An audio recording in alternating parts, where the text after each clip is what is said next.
کیے بغیر انسان سکھ چین کا سانس نہیں لے سکتا۔ نبی اکرم صلی اللہ علیہ وسلم نے اس بات کو نہایت جامعیت کے ساتھ یوں ارشاد فرمایا، ان الصدق یہدی الی البر وان الکذب یہدی الی الفجور۔ ترجمہ، بے شک سچائی نیکی کی طرف رہنمائی کرتی ہے اور جھوٹ نافرمانی کی طرف رہنمائی کرتا ہے۔ جی دیکھیں، سچائی قرآن پاک میں بھی اللہ تعالیٰ نے سچائی کے بارے میں بار بار ارشاد فرمایا کہ سچ بولو، سچ بولو، سچ بولو۔ اور احادیث مبارکہ میں تو کئی دفعہ ان الصدق ینجی والکذب یہلک، سچائی نجات دلاتی ہے اور جھوٹ انسان کو ہمیشہ کے لیے ناکام کر دیتا ہے۔ انسان ہمیشہ کے لیے جھوٹ بولنے والا، ہمارے محاورے میں بھی تو یہ بات بولی جاتی ہے نا، ایک جھوٹ کو چھپانے کے لیے 100 جھوٹ بولنے پڑتے ہیں، اور ایک سچ جیسا مرضی ہو، جیسا کڑوا ہو، سچ سچ ہے، اور آگے والا بھی اللہ اس کو طاقت دے گا، وہ برداشت کر لے گا۔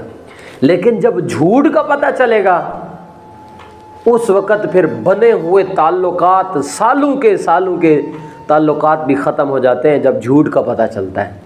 تو اس لیے فرمایا کہ جھوٹ ہمیشہ ہلاکت کی طرف لے کے جاتا ہے، جھوٹ ہمیشہ انسان کو کیا کرتا ہے؟ تکلیف دلاتا ہے، ناکامی کی طرف لے کر کے جاتا ہے، اور جھوٹا انسان کبھی بھی کامیاب نہیں ہو سکتا، کبھی بھی کامیاب نہیں ہو سکتا۔ حضور نبی کریم صلی اللہ علیہ وسلم نے ارشاد فرمایا، آپ نے فرمایا کہ انسان اگر کوئی آ کر کے مجھے کہے آپ کا امتی ہے اور اس نے زنا کیا ہے، تو میں سمجھوں گا انسان ہے، غلطی ہو جائے گی۔ اگر کوئی آ کر کے کہے آپ کا امتی ہے اور شراب پی ہے، تو میں مان لوں گا کہ انسان ہے، ہو گئی ہے غلطی۔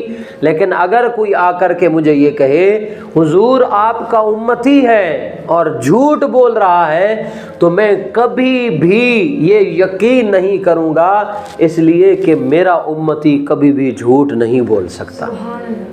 لیکن ہم دیکھیں حضور کو کتنا مان ہے، اور ہماری بات میں بول پہ غلط بیانی، مذاق میں جھوٹ، سیریس میں جھوٹ، ایک دوسرے کو ہنسانے کے لیے جھوٹ، ہر جگہ پہ جھوٹ۔ اور سچ ہمیشہ اپنی گواہی خود دیتا ہے، سچ ہمیشہ اپنی گواہی خود۔ حضور نبی کریم صلی اللہ علیہ وسلم نے ایک کافر سے، ایک یہودی سے اونٹ لیا۔ حضور کے پاس پیسے نہیں تھے، حضور نے دیکھا نا، حضور کو بختی نسل کے سرخ رنگ کے اونٹ بہت پسند تھے۔ حضور نبی کریم صلی اللہ علیہ وسلم نے لے کے جا رہا تھا شخص، تو دیکھا تو آپ نے فرمایا ہاں بھی بیچنا ہے؟ اس نے کہا جی میں نے بیچنا ہے۔ حضور نے فرمایا ہاں جی۔ حضور نے اس کے ساتھ سودا کیا، پیسے طے ہوئے۔ اب آقا دو جہاں صلی اللہ علیہ وسلم نے فرمایا یار تم ادھر ٹھہرو، کیونکہ میں تو پیسے تو لے کے نہیں گھوم رہا تھا، اس کی قیمت میں لے کے آتا ہوں، آپ ادھر ہی ٹھہرے۔ حضور گئے گھر سے لینے کے لیے، اب اس کے پاس کوئی اور آیا، اس نے کہا دینا جی، اس نے کہا جی لے لو۔ اس نے کہا میں تو ڈبل قیمت میں آپ سے خریدنا چاہتا ہوں۔ اس نے خرید لیا۔ اتنے میں حضور آ گئے۔ حضور نبی کریم صلی اللہ علیہ وسلم نے فرمایا یہ لو جی اپنی قیمت اور اونٹ میرے حوالے کرو۔ اس نے کہا میں نے تو آپ کو بیچا ہی نہیں۔ آقا دو جہاں صلی اللہ علیہ وسلم نے ارشاد فرمایا بھائی آپ نے بیچا ہے، آپ غلط بیانی کر رہے ہیں۔ اس نے کہا میں نے نہیں بیچا۔ اللہ رب العزت نے اس اونٹ کو بولنے کی ہمت دی، اونٹ نے بول کر کے کہا کہ میرے مالک نے مجھے بیچا ہے اور اس شخص نے مجھے خریدا ہے۔ سچ ہمیشہ کامیاب ہوتا ہے، جھوٹ ہمیشہ ناکام ہوتا ہے، اور جھوٹا شخص ہر جگہ پہ سر جھکا کر کے چلتا ہے، اور سچا آدمی جیسا مرضی ہو وہ ہمیشہ سر اٹھا کے چلتا ہے، اس کو کبھی بھی شرمندگی کا سامنا نہیں کرنا پڑتا، کیونکہ اس نے سچ بولتا ہے، سچ بولا ہوتا ہے۔ اور جھوٹا آدمی ہر وقت پریشان رہتا ہے، اس فکر میں رہتا ہے کہ میرا یہ جھوٹ نہ پکڑا جائے، میری یہ غلط بات نہ پکڑی جائے، میرا یہ معاملہ خراب نہ ہو جائے. اور سچے آدمی کو پتہ ہوتا ہے میں نے تو کوئی غلط بیانی نہیں کی, اب جو ہوگا ابھی ہو جائے گا, بعد میں کون یہ کرے. تو اس وجہ سے سچائی کو اپنا شعار بنانا چاہیے. پڑھو جی. قرآن کریم میں باری تعالیٰ نے اپنے صادق القول ہونے کا ذکر فرمایا. مثلاً اس کی وجہ سے معاشرے کا ہر شعبہ مفلوج ہو کر رہ جاتا ہے. بعثت نبوی سے قبل دنیا عدل و انصاف کے تصور سے خالی ہو چکی تھی. طاقتور ظلم و ستم کو اپنا حق سمجھنے لگے تھے اور کمزور اپنی مظلومیت کو مقدس سمجھ کر برداشت کرنے پر مجبور تھے. دین اسلام کے طفیل ظلم و ستم کا یہ کاروبار بند ہوا اور دنیا عدل و انصاف کے اس اعلیٰ معیار سے آشنا ہوئی. عدل و انصاف, عدل کا معنی ہے برابری, مساوات قائم کرنا, برابری اختیار کرنا, انصاف کرنا. ٹھیک ہے, عدل کا معنی انصاف کرنا, اور انصاف توازن قائم کرنا, برابری قائم کرنا, یہ عدل. اور حضور نبی کریم صلی اللہ علیہ وسلم نے ارشاد فرمایا جس معاشرے سے عدل ختم ہو جائے وہ قوم ڈرپوک ہو جاتی ہے. جس قوم سے عدل نکل جائے اس قوم کے اندر سے بہادری ختم ہو جاتی ہے. آج ہم سب سے ڈر رہے ہیں, حالانکہ ہمارے پاس وہ طاقت ہے کہ جس کے صرف پڑھنے سے کافروں کی ہر چیز نیست و نابود ہو جاتی ہے, اور وہ ہے کلمہ طیبہ کی طاقت. لیکن آج انصاف نہیں ہے, آج عدل نہیں ہے, جس کی وجہ سے آج ہم سب سے ڈرتے ہیں. کوئی بھی ہم سے نہیں ڈرتا, وگرنہ صحابہ کرام رضی اللہ تعالیٰ عنہ مجمعین سے ساری دنیا ڈرتی تھی. اور صحابہ کے پاس ہوتا کیا تھا؟ کھانے کے لیے بھی کچھ نہیں ہوتا تھا, ڈرتے سب تھے. ایک محل کے اندر حضور کے صحابی حضرت حذیفہ رضی اللہ تعالیٰ عنہ پہنچے. کافروں کا بہت بڑا محل تھا. انہیں لگا کہ مسلمانوں کا کوئی خلیفہ آ رہا ہے. انہوں نے اپنے محل سے دور ویلکم استقبال کے لیے ریشم کے قالین بچھائے کہ جی مسلمانوں کا بڑا جرنیل آ رہا ہے جس نے اتنا کچھ فتح کیا ہوا ہے, مسلمانوں کا بڑا نام ہے.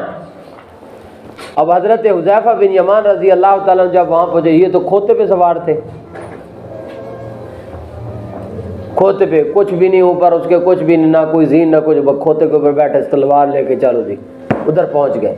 جب پہنچے نا, انہوں نے جو وہ جہاں تک وہ قالین اپنے بچھائے ہوئے تھے وہاں پہ انہوں نے وہ بیریئر لگایا ہوا تھا. حضرت حذیفہ رضی اللہ تعالیٰ عنہ, اللہ کے رسول کے صحابی نے اپنے کھوتے کو ادھر ہی باندھ دیا. انہوں نے دیکھا, انہوں نے حیران تھے بھی یہ کیا چیز ہے بھائی. انہوں نے دیکھا پاؤں رکھا اس قالین پہ تو لگا یہ ریشم کی ہے. حضرت حذیفہ رضی اللہ تعالیٰ عنہ نے ان ریشم کے قالینوں کے اوپر اپنی تلوار نکالی اور ایسے گھسیٹتے گئے, اس کو پھاڑتے گئے. انہوں نے کہا بھئی یہ تم کیا کر رہے ہو, یہ تو بدتمیزی ہے. حضرت حذیفہ نے فرمایا ہمارے دین کے اندر ریشم مسلمان کے لیے, مرد کے لیے استعمال کرنا جائز نہیں ہے. اگر میں نے آنا ہے تو میں ایسے ہی آؤں گا, ہم ریشم استعمال نہیں کریں گے.